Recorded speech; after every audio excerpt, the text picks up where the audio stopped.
और हम आ ही रहे, तुम इतनी जल्दी हमारी डेड बॉडी कहाँ ले जा रहा, हमारे बच्चे को कहाँ किसके सुपुर्द करोगे तुम?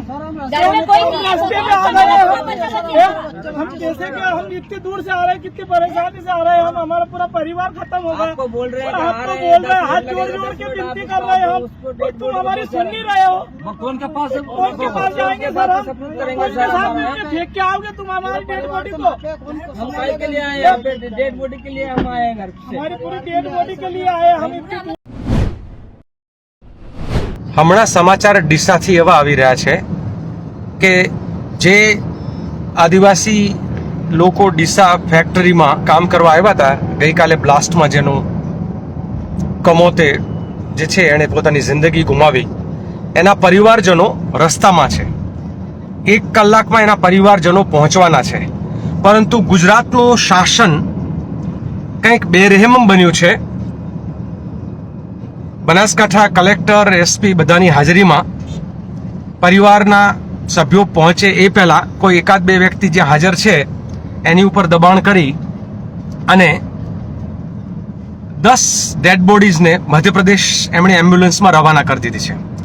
આ કેવો ન્યાય, આ કેવી ક્રૂરતા કે જેમાં પરિવારજનો છેક મધ્યપ્રદેશના હરદાથી આખી રાત મુસાફરી કરીને અત્યારે એ ડીસા પહોંચવાની તૈયારીમાં હોય અને ત્યાં એ લોકોને એમના પરિવારજનો પહોંચે એ પહેલા એમના ડેડ બોડીઝ જે છે એને એમ્બ્યુલન્સમાં રવાના કરી દે।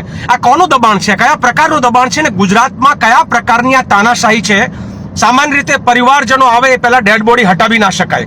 પરિવારજનોને ગુજરાત સુધી બોલાવ્યા, એ કોણ મધ્યપ્રદેશના કેબિનેટ મિનિસ્ટર છે કે એને કોણે અધિકાર આપ્યો કે ગુજરાતની પોલીસને અને ગુજરાતના શાસનને કે પરિવારજનો પહોંચે એ પહેલા એમના ડેડ બોડીઝને અહીંથી રવાના કરી દેવામાં આવે? આ બહુ આમ એટલે આ ચિંતાનો વિષય છે કે કઈ રીતે એક પરિવારજનો જેના રોતા કકડતા એના સ્વજનો છેક મધ્યપ્રદેશથી અહીં સુધી પહોંચ્યા હોય, 18 કલાકની મુસાફરી કરીને એ લોકો જ્યારે ગુજરાત પહોંચે, રસ્તામાં હોય, 1 કલાક એનું ડિસ્ટન્સ હોય અને ત્યારે એમને ખબર પડે કે અમારા પરિવારજનોમાંથી 10 ડેડ બોડીઝને એમ્બ્યુલન્સમાં રવાના કરી દીધા છે। આ શું ષડયંત્ર છે? શા માટે આવું થઈ રહ્યું છે? શું આ કાનૂની આવું કરી શકાય? કોનું દબાણ છે? કેમ રાહ ન જોઈ શકાય પરિવારજનોની? એ પરિવારજનો અહીં સુધી આવ્યા, એમનું શું થશે હવે?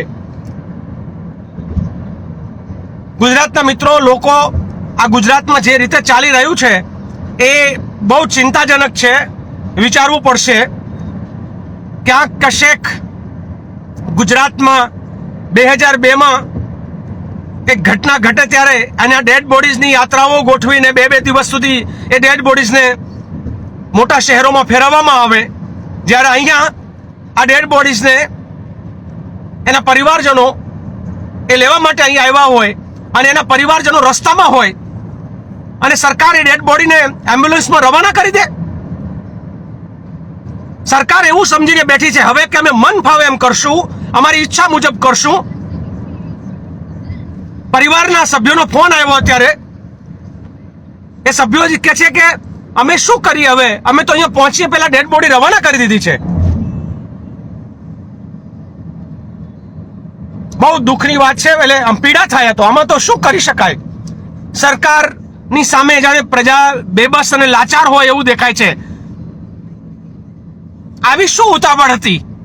કેમ આપણી સિવિલ હોસ્પિટલો એ ડેડ બોડીઝને થોડો સમય સાચવી શકે એમ નથી કે પછી કંઈક પરિવારજનોનો આક્રોશ એ સહન કરી શકે એમ નથી? શું કારણ હતું? શા માટે રવાના કરવું પડ્યું?